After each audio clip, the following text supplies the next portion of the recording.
الحمد لله رب العالمين الرحمن الرحیم۔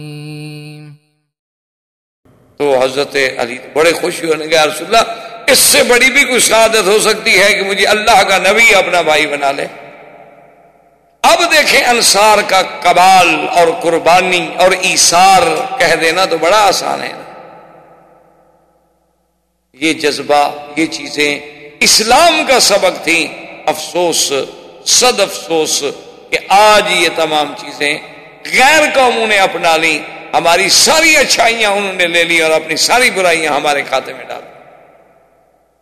صحابی جو بھائی بنے نا جی، وہ اپنے بھائی مہاجر کو لے کے گھر گیا، اس نے کہا دیکھو میرا بھائی، اللہ کے نبی نے آپ کو میرا بھائی بنا دیا۔ ہم جو ماں کے پیٹ سے پیدا ہوتے ہیں نا، وہ تو صرف یہی ہے نا کہ ماں کہتی ہے کہ تم بھائی ہو، باپ کہتا ہے تم بھائی ہو، پتہ نہیں عورت ہے خیانت کی ہو، اللہ عالم، کیا پتہ ہو سکتا ہے۔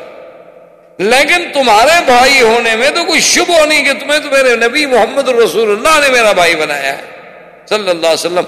اس لیے دیکھو میرا گھر ہے، اس کو 2 کمرے، ایک تمہارا ایک میرا، اگر 2 کمرے نہیں ایسے گھر ہے تو اس کو تقسیم کر لیتے ہیں، آدھا تمہارا آدھا میرا۔ میرا باغ ہے، اس میں 100 کھجوریں ہیں، 50 تمہاری 50 میری۔ بھائی جو صرف کہہ دینا تو آسان ہے نا کسی کو بھائی۔ وہ ایک لطیفہ ہے نا شورش کاشمیری، اللہ اس کی قبر پہ رحمت کرے، بہت بڑا مقرر بھی تھا، خطیب بھی تھا، ادیب بھی تھا اور بہت بڑا مجاہد بھی تھا۔ تقریباً 11 سال اس نے انگریزوں کی جیل کاٹی۔ تو وہ ایک دفعہ بھٹو صاحب سے جھگڑا ہوا تو بعد میں سلو ہو گئی، کچھ لوگوں نے درمیان میں پڑھ کے سلو کرا دی۔ تو بھٹو صاحب اس کے پاس آ گئے اس کے گھر میں، اور اس کی یہ کمزوری تھی شورش کی کہ کوئی آدمی اس کے گھر پہ چل کے آ جائے تو بس بات ختم، پھر سارے جھگڑے وگڑے۔ تو بھٹو صاحب آ گئے۔ بھٹو صاحب کو کسی نے بتا دیا کہ بھئی یہ بڑا ضدی آدمی ہے، مانا تو یہ انگریزوں کی جیل سے بھی نہیں، تو تمہاری سختیوں سے کب مان جائے گا یہ؟ اس کا ایک ہی کمزوری ہے، اس کے گھر چلے جاؤ بس خلاص، السلام علیکم، اس کے بعد یہ تمہاری مخالفت چھوڑ دے گا۔ وہ چپ کر کے گھر آ گیا، سلو ہو گئی۔ جب سلو ہو گئی تو بھٹو صاحب نے ہنستے ہوئے کہا کہ شورش صاحب آج کے بعد آپ مجھے اپنا بھائی سمجھیں، آپ مجھے ایز اے پی ایم بات نہ کیا کریں، مجھے پی ایم سمجھ کے آپ فون نہ کیا کریں، بلکہ آپ مجھے اپنا بھائی سمجھیں۔ تو شورش نے فوراً کہا کہ ہاں میں کوشش کروں گا، لیکن مجھے ڈر ہے کہ کہیں آپ یوسف کے بھائی نہ۔ انہوں نے کہا ڈر ہے مجھے، یوسف کے بھی تو بھائی تھے نا جن نے کنویں میں ڈالا تھا۔ تو انہوں نے کہا بھائی تو آپ بن رہے ہیں، لیکن میں خیال رکھوں گا بہرحال پھر بھی کہ آپ میرے وہ یوسف والے بھائی تو نہیں ہیں۔ تو بہر صورت کہنے کا مقصد یہ تھا کہ بھائی کا لفظ کہہ دینا تو بہت آسان، لیکن اس پہ عملاً پریکٹیکل طور پہ عمل کرنا کہ بھائی بن کے دکھانا۔ انہوں نے کہا یہ اچھا، اتنا اس سے بڑا کمال یہ ہے، ایک صحابی نے کہا دیکھو بھائی میری 2 بیویاں ہیں، تم میرے بھائی ہو، تو میں ایک بیوی کو طلاق دے دیتا ہوں، لیکن تم ان 2 کو پہلے دیکھ لو، ان میں سے تجھے کون سی پسند ہے، جو تجھے پسند ہو میں طلاق دے دیتا ہوں، عدت گزر جائے تم شادی کر لو۔ یہ انصار کا کمال تھا، اور آگے بھی تو پھر مہاجرین تھے نا، ہماری طرح تو نہیں تھے نا، ہماری طرح ہوتے تو کہتے یار بڑی اچھی بات ہے، ٹھیک ہے آدمی خود اپنی بیوی دینا چاہتا ہے تو کیا حرج ہے، خوشی سے ہی دے رہا ہے نا، ہمیں تو کوئی نہ بھی دے تو دیکھ لیتے ہیں، وہ تو ویسے دینے پہ راضی ہوا ہے، ہم تو ویسے بھی طلاقیں لے لیتے ہیں، تعویذ کر لیتے ہیں، سحر کر لیتے ہیں، جادو کر لیتے ہیں۔ اسی لیے میں تو ہمیشہ تقریروں میں بھی کہا کرتا ہوں کہ اپنے گھر میں کبھی پیر یا مولوی کو مہمان نہ رکھا کرو، اور ہر آدمی کو رکھ لیا کرو، ان 2 لوگوں سے ضرور بچا کرو۔ کئی لوگ مجھ سے ناراض ہیں، وہ کہتے ہیں یہ آپ مولویوں کی توہین کرتے ہیں، توہین سمجھیں کچھ سمجھیں۔ ایک تو مولویوں کو عادت ہوتی ہے مطالعہ کرنے کی، کتابیں پڑھنے کی، اسٹڈی بڑی کرتے ہیں، متن دیکھا، حاشیہ دیکھا، شرح دیکھی، ایک ایک لفظ دیکھا۔ اسی طرح ان کو پاؤں بھی کسی عورت کا نظر آ جائے تو یہ سر تک پہنچ جائیں، یہ مطالعہ شروع کر دیتے ہیں، عادت ہوتی۔ اور دوسری بات یہ ہوتی ہے کہ یہ غریب بھوکے ہوتے ہیں، ان کو کچھ دیکھا ہوا نہیں ہوتا، نہ تو بھوکے آدمی سے ہر قسم کے جرم کی توقع ہو سکتی، ایک گناہگار آدمی نے تو سینکڑوں عورتیں دیکھی ہوئی ہوتی ہیں، اس کا دل بھرا ہوا ہوتا ہے، اس نے کیا گناہ کرنا؟ تو یہ مقام تھا صحابہ کا کہ عبد الرحمن ابن عوف نے کہا دیکھو انصاریوں بات سنو، تم نے اپنے بھائی ہونے کا حق ادا کر دیا، لا ننسى فضلکم، ہم تمہارا احسان کبھی نہیں بھول سکتے، لیکن خدا کے لیے ایک بھائی نے کہا کہ میرے بھائی دلونی الی السوق، مجھے ایک رسی دے دو، ایک کلہاڑی دے دو، اور مجھے بتلا دو کہ لکڑیاں کہاں آتی ہیں، کہاں بکتی ہیں، جزاکم اللہ خیرا، میں لکڑیاں بیچ کے کھانا کھا لوں گا، میں بھی کسی کے دروازے پہ پڑھ کے اس کے لیے بوجھ بننا نہیں چاہتا۔ مہمان ہوتا ہے 3 دن، اس کے بعد کیا مہمان ہے بھائی، پھر تو بلائے جان ہے۔ تو اب اس مواخات کے بعد پھر حضور نے ایک حکم جاری کیا، آپ نے فرمایا کہ آج کے بعد قریش کو مدینہ منورہ میں کوئی پناہ نہیں دے گا، کسی کے وہ جیران نہیں بن سکتے، جیوار نہیں بن سکتے کہ کل کو کوئی قریشی آ جائے مدینہ منورہ میں اور ایک آدمی کہہ دے کہ ہاں جی میرا دوست ہے میں نے پناہ دے دی ہے نا، خبردار مشرک کو اب کوئی پناہ نہیں دے گا۔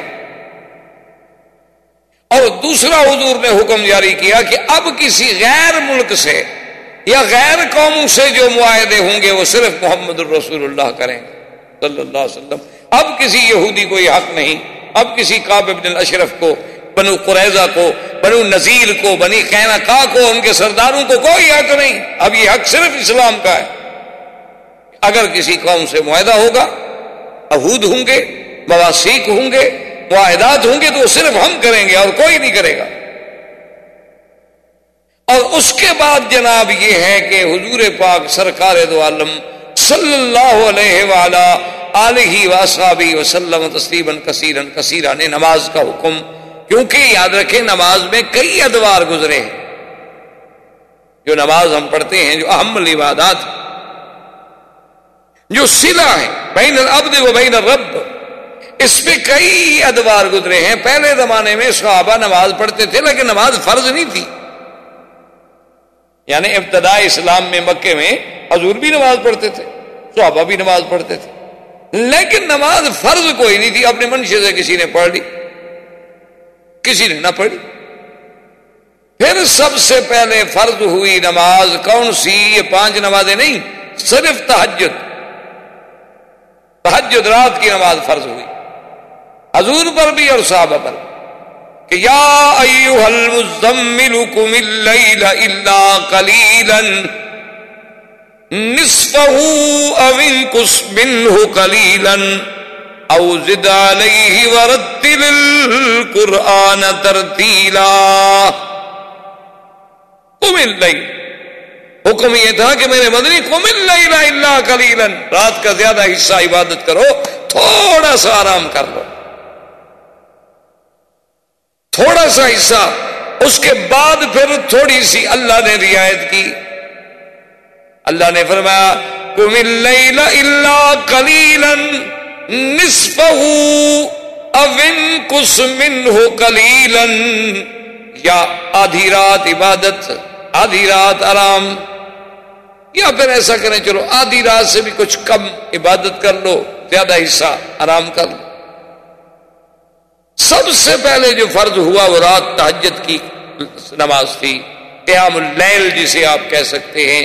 اور قیام اللیل اتنا جامع لفظ ہے، یاد رکھیں، اس میں تہجد بھی آ جاتی ہے، اس میں تراویح بھی آ جاتی ہے، اس میں صلاۃ الوتر بھی آ جاتی ہے، یہ بڑا جامع معنی لفظ ہے، کیونکہ رات کی نماز ہے نا، رات میں پڑھی جانے والی نماز، عشاء بھی آپ رات میں پڑھیں گے، تراویح بھی رات میں پڑھیں گے، وتر بھی رات میں پڑھیں گے، تہجد بھی رات میں پڑھیں گے۔ اب اس کے بعد اللہ تبارک و تعالی نے پھر دوسرا حکم آ گیا کہ میرے مدنی پاک پر تو تہجد فرض رہی لیکن آپ کی امت پہ تہجد فرض نہ رہی۔ حضور صلی اللہ علیہ وسلم کے ذمہ تو صلاۃ تہجد فرض رہی، اسی لیے حضور نے کبھی نماز تہجد نہیں چھوڑی، الا لیلۃ المزدلفہ، مگر صرف مزدلفہ کی رات میں جب حضور حج پہ تشریف لے آئے تو آپ نے تہجد نہیں پڑھی۔ کیوں؟ شفقتاً علی امتہ، اپنی امت پہ شفقت فرمانے کے لیے کہ بھئی 10 تاریخ کو تو میری امت کو بڑے کام ہیں، کنکریاں مارنی ہیں، قربانی کرنی ہے، بال کٹانے ہیں، احرام کھولنا ہے، پھر طواف زیارت کے لیے جانا ہے، صفا مروہ دوڑنی ہے، تو رات کو بھی جاگے ہوئے ہوں گے تو صبح بیچارے کیسے اتنے بڑے کام کر سکیں گے؟ تو حضور نے تہجد نہیں پڑھی، ورنہ کبھی زندگی میں سفر میں حضر میں حضور نے کبھی تہجد نہیں چھوڑی۔ اور اس رات کی نماز میں جو مزہ ہے نا جی، دعا کریں اللہ آپ کو بھی، اللہ مجھے بھی نصیب کرے۔ تو اصل میں حقیقت یہ ہے کہ یہ ایک ایسی کیفیات ہے جو آدمی تقریروں سے نہیں سمجھا سکتا۔ دیکھیں نا جی، اب اس میں چائے تو میں پتہ نہیں سارے ڈاکٹر بھی مل کے جب تک چکھیں گے نہیں بتا سکتے کہ یہ میٹھی ہے یا پھیکی ہے کیسی ہے، کیونکہ ظاہر۔ تو اسی طرح بعض چیزوں کا تعلق اس وقت جب تک اس کے اندر آدمی نہ آئے اس کو سمجھ نہیں آتا۔ اسی لیے بزرگ کہتے ہیں نا کہ اللہ کے بڑے مزے، جو آئے سو چکھ لے، یہ کہنے والے نہیں، بتانے والے نہیں۔ آپ ذرا اللہ میں آئیں، ذکر میں آئیں، فکر میں آئیں، پھر تمہیں پتہ لگے کہ اللہ کے ذکر کے مزے کیا ہیں۔ تم سمندر کے کنارے پہ کھڑے ہو کے موجیں گنتے رہو تو تمہیں کیا پتا کہ قعر سمندر میں کیا ہوتا ہے؟ ساحل پہ کھڑے ہو کے جو مرضی آئے گنتے رہو، جو مرضی آئے کہتے رہو۔ اس لیے قرآن کہتا ہے ان ناشئۃ اللیل ہی اشد وطئا واقوم قیلا۔ میرا مدنی، رات کی نماز جو ہے نا، نفس امارہ کے کچلنے میں اس سے بڑی کوئی چیز۔ یہ انسان کے اندر جو نفس امارہ ہے نا، جو بڑائی ہے، جو اکڑ ہے، جو غرور ہے، جو انا پرستی ہے، اس کو کچلنا ہو تو پھر یہ رات کی نماز ہے کہ آرام ہے، اے سی چل رہا ہے، بڑا عین سکون ہے، اور بہترین قسم کے بستر پہ اپنی بیوی کے ساتھ لیٹا ہے۔ اس وقت ان سب کو چھوڑ کے اٹھ کے وضو کر کے اللہ کے دربار میں کھڑا ہونا کوئی معمولی سی بات نہیں ہوتی۔ آدمی اپنے جذبات کو کچلتا، اپنے خواہشات کو مٹا دیتا، اور اللہ نے فرمایا کہ میرا مدنی، یہ رات کی نماز ایسی ہے کہ پھر اس کا پڑھنا جو ہے نا، وہ صرف زبان سے نہیں ہوتا بلکہ دل اور زبان جو ہے موافقت ہوتی ہے ان میں، کیونکہ اور کسی قسم کا خیال نہیں، شور نہیں، توجہ نہیں، کوئی دیکھنے والا نہیں، کوئی بولنے والا نہیں، آپ اکیلے ہیں، آپ ہیں اور رب ہے۔ وہ جو تنہائی ہے نا جی، اسی لیے نبوت سے پہلے حضور کو حبب الخلوہ، حضور کو تنہائی پسند ہو گئی تھی۔ آپ جا کے پورا مہینہ غار حرا میں بیٹھے رہتے۔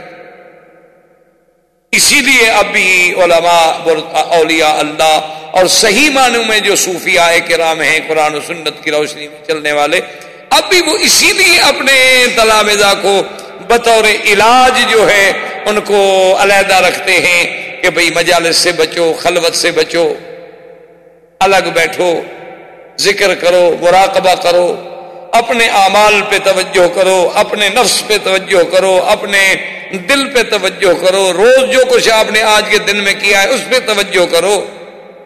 تو اسی لیے وہ لوگ اسے کاٹتے ہیں کہ جب آدمی خلوت میں آتا ہے تو خدا کی قدرت ہے کہ پھر اس کی اندر کی جو صلاحیتیں ہیں وہ بیدار ہوتی ہیں، اور جب تم جلوت میں ہوتے ہو تو لوگوں کے اثرات سے وہ باتیں خاموش ہو جاتی، وہ بتی جلتی نہیں۔ جب وہ جلتی نہیں تو روشنی کیسے نظر آئے؟ اور یہ باتیں چونکہ کسی کو سمجھائی نہیں جا سکتی، اس لیے بڑے لوگ مخالف بھی ہو گئے اس بات کے، کیونکہ یہ باتیں نہ پڑھنے سے آتی ہیں نہ سمجھانے سے آتی ہیں۔ تو سب سے پہلے یاد رکھیں کیا تھا، صلاۃ تہجد فرض ہوئی حضور صلی اللہ علیہ وسلم پر بھی، امت پر بھی، پھر اللہ نے امت سے تو معاف کر دی، حضور کے ذمہ رہی۔ اچھا، پہلے پھر یہ تھا کہ بھئی آدھی رات آرام، آدھی رات نماز، وہ بھی پھر اللہ نے معاف کر دیا۔ فرمایا فَقْرَؤُوا مَا تَيَسَّرَ مِنَ الْقُرْآنِ عَلِمَ أَن سَيَكُونُ مِنْكُمْ مَرْضَىٰ۔ اللہ نے فرمایا میرا مدنی، اب اجازت ہے آپ کی امت کو جتنا پڑھ سکے نا بس پڑھ، کیوں اللہ جانتا ہے تم میں بیمار ہوں گے، تم میں مجاہد ہوں گے، تم میں کاروباری لوگ ہوں گے، صبح اس نے جا کے ڈیوٹی پہ جانا ہے، اور پھر بیچارہ رات کو ساری رات اگر تہجد میں جاگتا رہے تو پھر کیسے جا سکے گا؟ تو لہذا اب اس کے لیے راحت ہے، آرام ہے، جتنی پڑھ سکے بس، باقی سب اللہ نے معاف کر دیا۔ تو نماز کی پہلی سٹیج یہ تھی۔ دوسری سٹیج نماز کی یہ تھی کہ اللہ نے 50 فرض کی، معراج کی رات کہ 50 نمازیں پڑھیں. وہ ایک دفعہ حضرت مفتی محمود صاحب رحمۃ اللہ علیہ کا وقت کے پریزیڈنٹ سے مخالفت تھی، تقابل تھا، تو اس نے ایک مجلس میں آپس میں مذاکرات ہو رہے تھے، تو اس نے کہا کہ مفتی صاحب کیا ہی اچھا ہوتا کہ اللہ میاں وہ 50 نمازیں ہی رکھتے، کم از کم آپ مولوی اسی میں تو مصروف رہتے، ہماری جان تو چھوڑتے نا. انہوں نے کہا کہ 50 نمازیں ہم نے تو پڑھنی نہیں تھی. اس نے کہا ہم تو لگے رہتے نا، فارغ تھے، ہم نے تو کوئی نماز نہ 1 پڑھنی ہے نہ 50 پڑھنی ہے نہ 5 پڑھنی ہے. لیکن اگر 50 نمازیں ہوتی تو کم از کم 24 گھنٹے آپ 50 نمازوں میں لگے رہتے، ہماری جان تو چھوڑتے نا. ہمارے خلاف الگ ایجیٹیشن ہے، مظاہرے ہیں، تقریریں ہیں. مفتی صاحب نے کہا کہ تم تو ابھی 5 نمازوں کی طاقت کی مقابلہ نہیں کر رہے ہو، جب ہم 50 پڑھتے اس روحانی طاقت کا مقابلہ تم کر سکتے، پھر تو تم 1 گھنٹہ بھی نہ ٹھہرتے. ابھی تو ہمیں اتنے دن لگ گئے ہیں تمہیں ہٹانے میں، اس لیے کہ ابھی نمازیں ہماری کم ہیں. اگر وہ اللہ ہمیں روحانی قوت عطا فرما دیتے 50 نمازیں پڑھنے کی، تو پھر وہ نورانیت، وہ قوت، وہ ایمان جو ہوتا تو تم اس کا مقابلہ پھر کر سکتے. تم تو پھر 1 دن بھی نہ ٹھہرتے. تو بہرحال 50 نمازیں فرض ہوئی، پھر اللہ نے معاف فرما دی اور 5. جب 5 رہ گئی تو اس میں بھی اللہ کی رحمت کا ملاحظہ فرمائیں کہ یہ فرما دیا کہ میرا مدنی ہم نے آپ سے رعایت بھی کر دی ہے، اپنا فیصلہ بھی نہیں بدلا، اور اسی اپنے فیصلے کو ہم نے ایک عظمت بھی دے دی ہے کہ ما یبدل القول لدی، میرے ہاں کوئی فیصلے تبدیل نہیں ہوتے. یہ کوئی انسانی کورٹیں نہیں ہیں، یہ کوئی انسانی پارلیمنٹیں نہیں ہے کہ جب چاہا بدل دیا. میرا جو فیصلہ ہے وہ وہی ہے 50 والا. امت آپ کی 5 پڑھے گی لیکن لکھیں گے ہم 50. من جاء بالحسنۃ فلہ 10 امثالها. اچھا، اس قرآن کی آیت کو مرزا قادیانی پتہ ہے اس نے کیسے سمجھا؟ اس نے قوم سے وعدہ کیا کہ میں کتاب لکھوں گا جس کے 50 جلد ہوں گے، اس کے لیے میرے ماننے والے جو ہیں اتنے پیسے جمع کرائیں. لوگوں نے پیسے جمع کرانے شروع کر دیے، پیسے جمع ہو گئے. اب پیسے تو جمع ہو گئے، اس بدبخت نے لکھی 5 جلدیں، 50 نہ لکھ سکا. اب لوگوں نے مطالبہ کرنا شروع کیا. انہوں نے کہا جی لوگ ہمیں بڑے شرمندہ کرتے ہیں کہ یہ کیسا نبی ہے جو جھوٹ بولتا ہو. بھئی نبی ہو کر جھوٹ کیسے بول سکتا ہے؟ نبی تو پاک ہوتے ہیں. اس نے کہا 50 جلدیں، آج 2 سال گزر گئے، پیسے لے لیے، ابھی تک 5 جلدیں میدان میں آئی ہیں. تو مرزا صاحب نے اپنے الہامات سے الہام منتخب کر کے الفضل رسالے میں جواب دیا کہ اعتراض کرنے والے بے وقوف ہیں. اللہ نے بھی تو 5 کو 50 کہا تھا، تم بھی 5 کو 50 سمجھ لو. اللہ نے بھی تو نبی سے یہی کہا تھا نا کہ نماز 5 پڑھو گے لیکن لکھیں گے ہم 50. تو 5 کو انہوں نے بھی تو 50، تو آپ بھی میری 5 جلدوں کو 50 سمجھ کے پڑھ لو، بس ٹھیک ہو گیا. جھوٹ تو میں نے نہیں بولا. دیکھیں نا منطق کیسی ہے الٹی. تو اب دوسری سٹیج یہ تھی کہ 5 فرض ہو گئے. اچھا، لیکن 5 فرض ہونے کے بعد مکے میں کبھی ترتیب سے پڑھے نہیں گئے.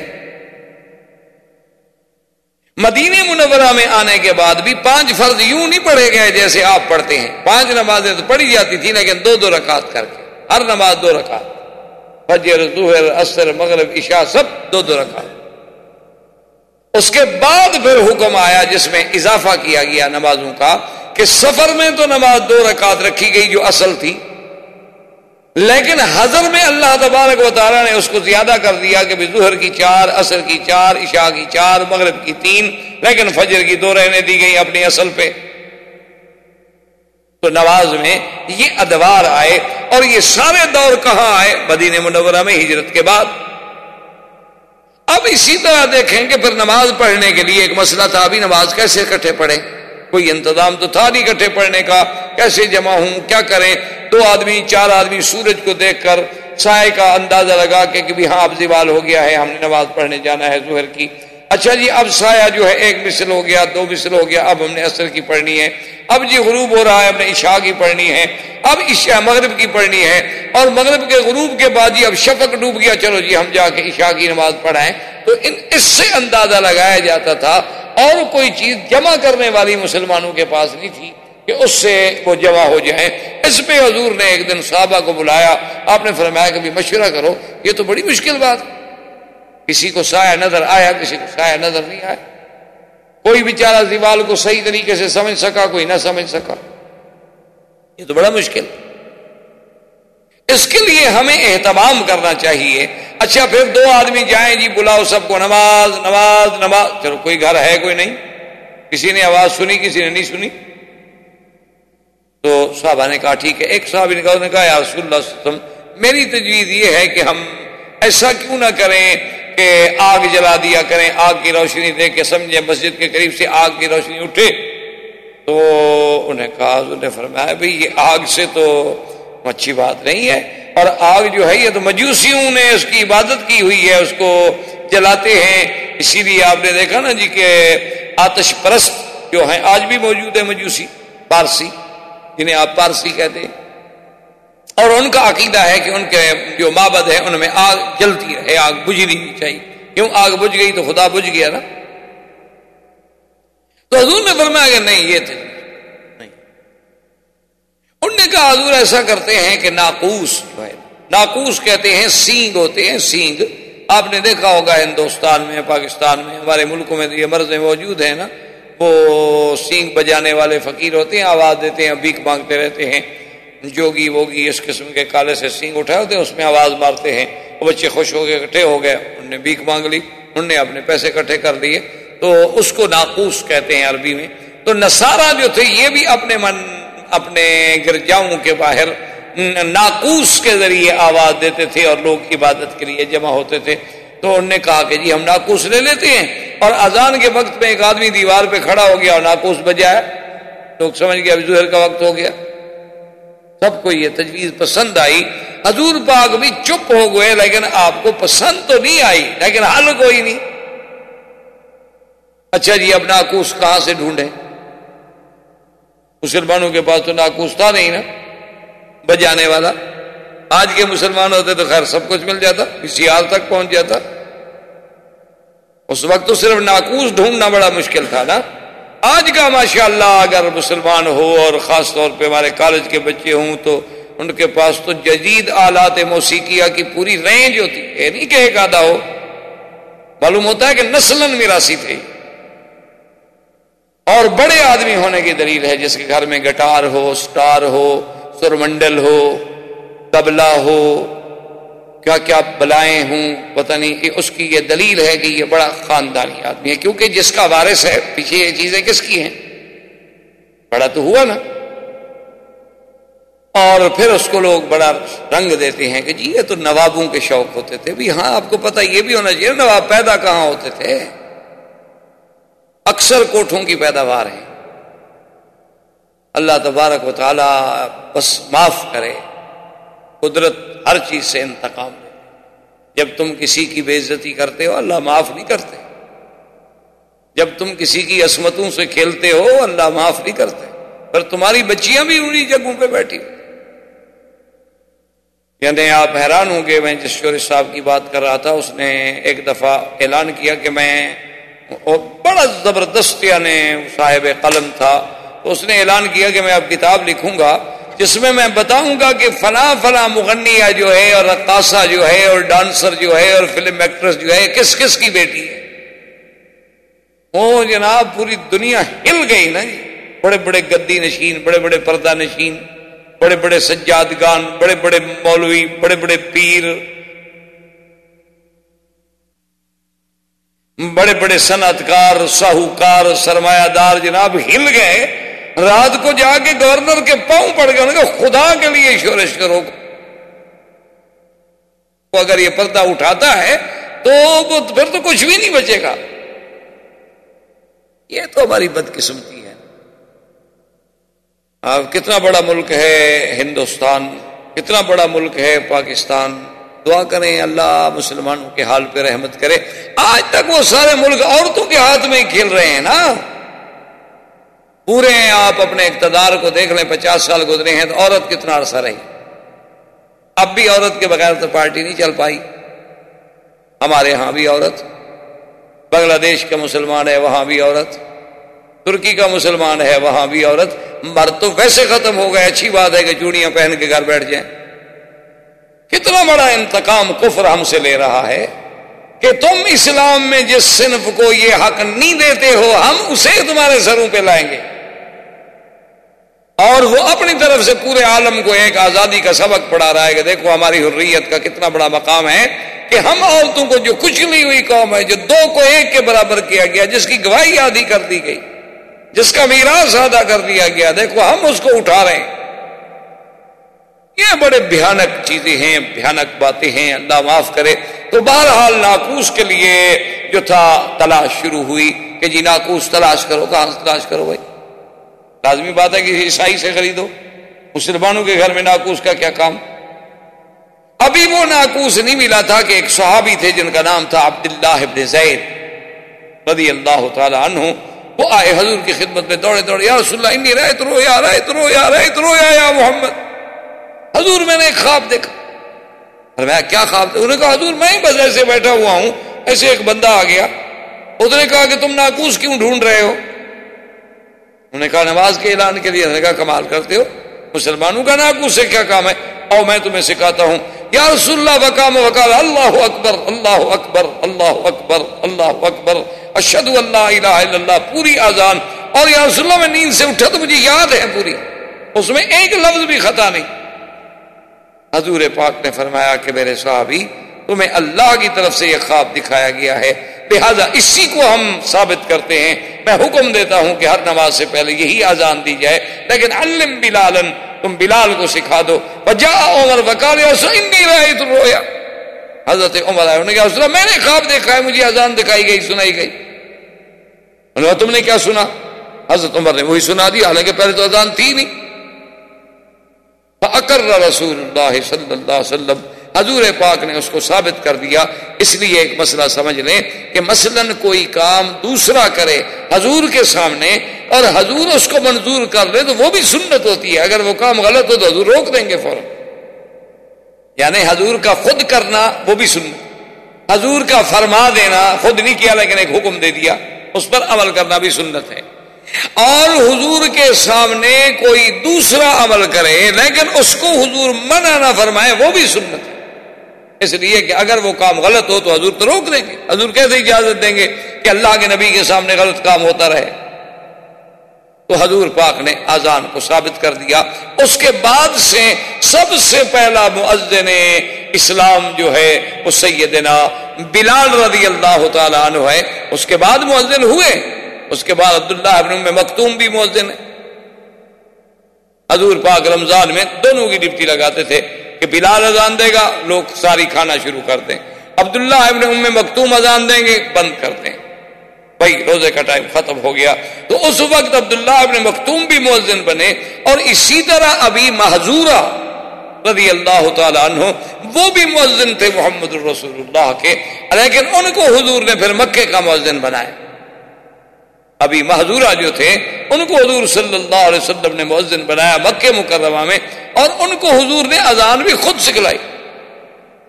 یعنی آپ حیران ہوں گے کہ ابھی محذورہ کہتے ہیں کہ ہم چھوٹے چھوٹے لڑکے تھے، نوجوان، حضور کا قافلہ رکا ہوا تھا تو نماز کا وقت ہوا تو انہوں نے اذان دی، تو ہم سارے کافر بچے جو تھے نا اکٹھے ہو کے مسلمانوں کے اس قافلے کے قریب آ گئے، تو ہم نے بھی اسی طرح نقل کرنی شروع کی۔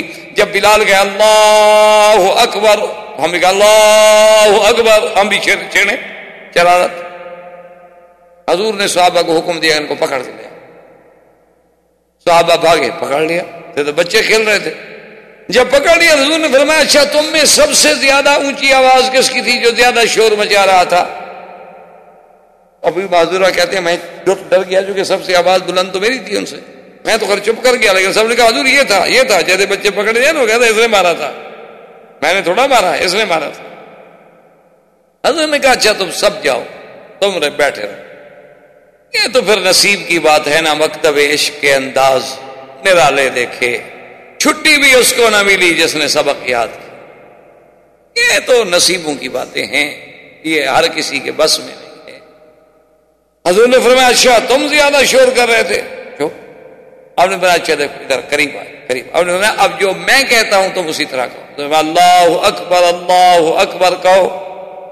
وہ کہے بیچارہ اللہ، ہم نے کہا اس وقت تم چیخ رہے تھے، اب ایسا ایسا کہتے ہو، زور سے کہو۔ اب وہ ڈر کے مارے زور سے کہے۔ جب اذان ختم ہو گئی تو انہوں نے فرمایا جاؤ۔ اس نے فرمایا حضور اب کہاں جاؤں، اب تو مجھے کلمہ پڑھا دیں، بس اذان تو اندر داخل ہو گئی۔ اللہ کے نبی کا القاء کرنا کو مذاق تھی؟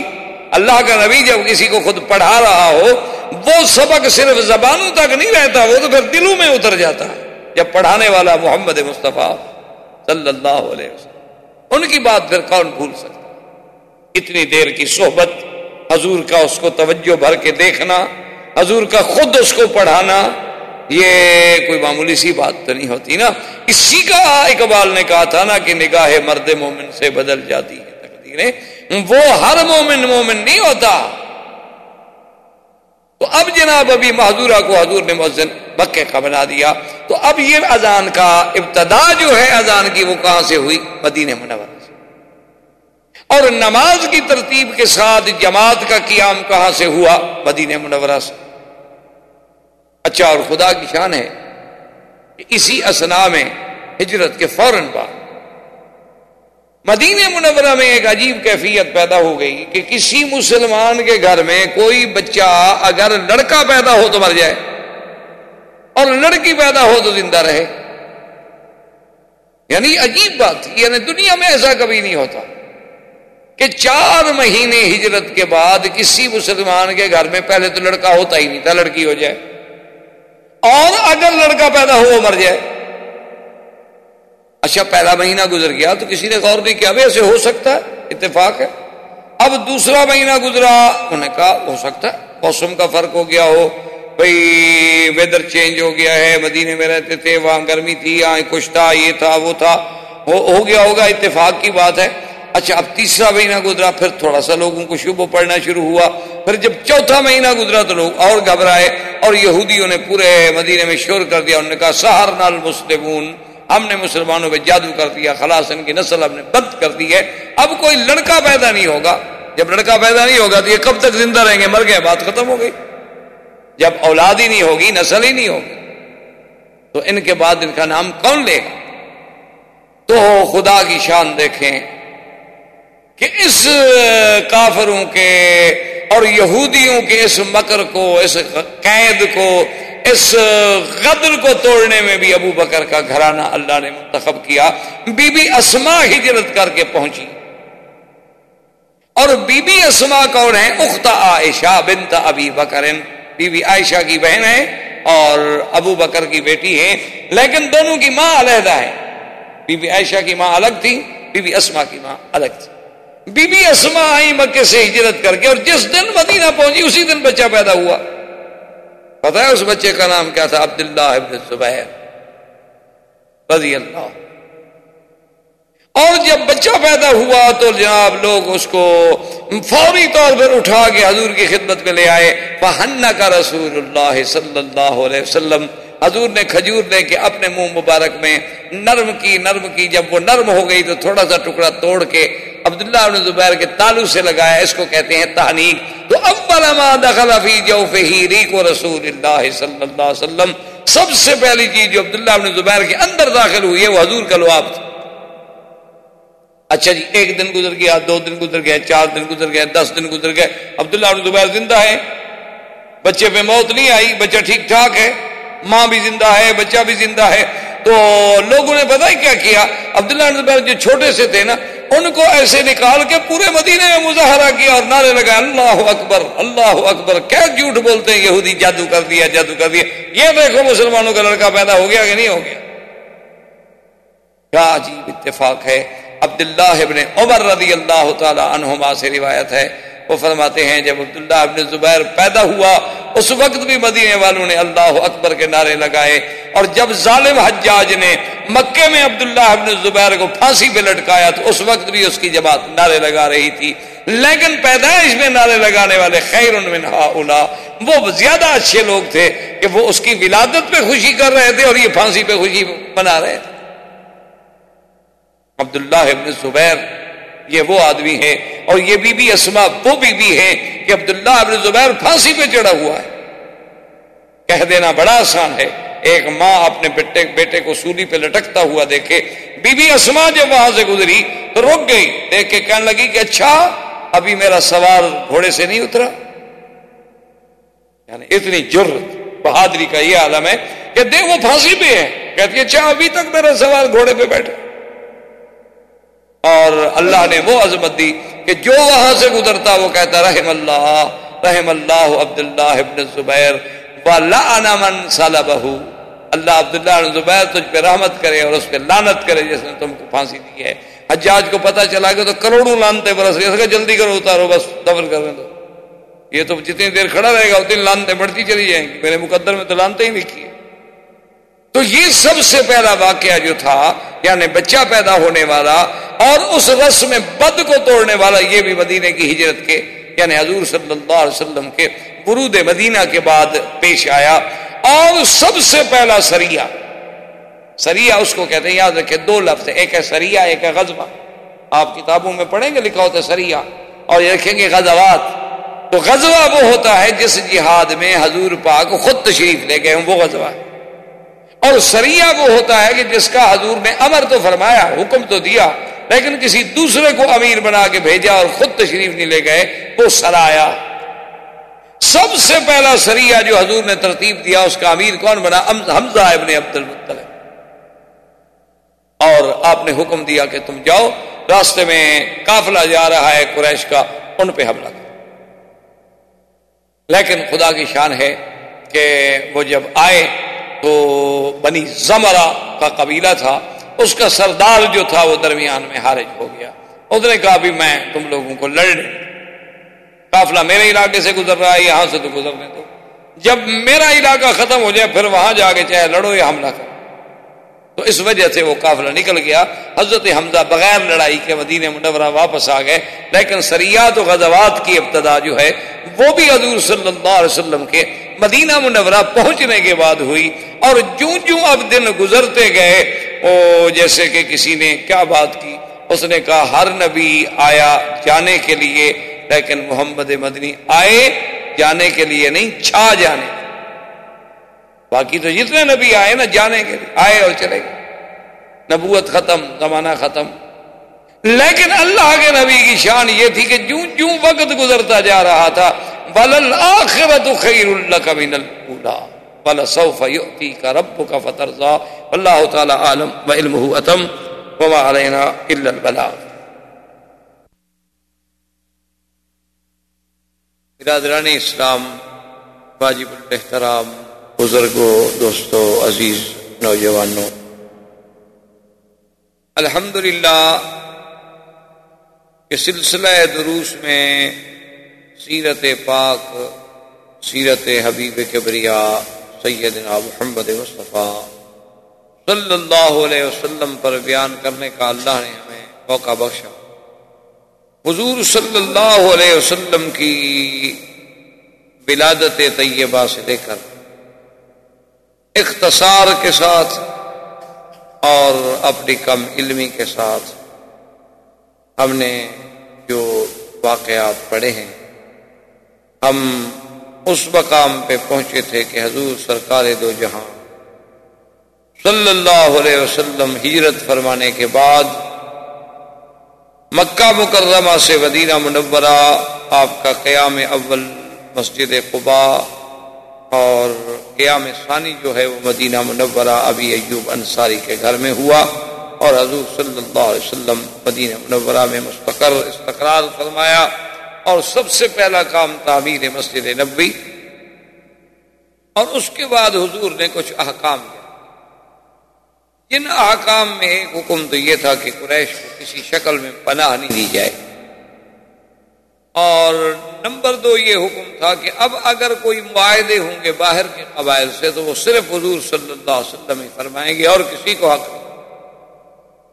اور حضور صلی اللہ علیہ وسلم نے سب سے پہلا مدرسہ جو قرآن پاک کا مدرسہ تھا, جسے آپ تعلیم قرآن بھی کہہ لیں, تحفیظ قرآن بھی کہہ لیں, اسی مسجد نبوی میں آپ نے جاری فرمایا کہ جو اصحاب رسول اس مسجد میں رہتے تھے تو وہ حضور صلی اللہ علیہ وسلم سے اللہ کا قرآن سن کے یاد کیا کرتے تھے۔ تو مسجد و مدرسے کی ابتدا، اور اس کے ساتھ ساتھ یہ بھی آپ ذہن میں رکھ لیں کہ جتنی زندگی میرے مدنی سرکار نے مکہ میں گزاری تو آپ کے مخالف مشرکین، کافر تھے، مشرک تھے، وثنی تھے، بت پرست تھے، لیکن جب حضور صلی اللہ علیہ وسلم مدینہ منورہ تشریف لے گئے تو کافر تو خیر پہلے ہی مخالف ہوتا ہے چاہے وہ کہیں، کیونکہ حضور صلی اللہ علیہ وسلم کے یہ فرمان ہے کہ الکفر ملت واحد،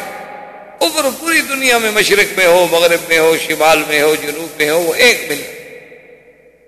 یعنی آپ تو الحمدللہ سارے میرے بھائی پڑھے لکھے لوگ ہیں،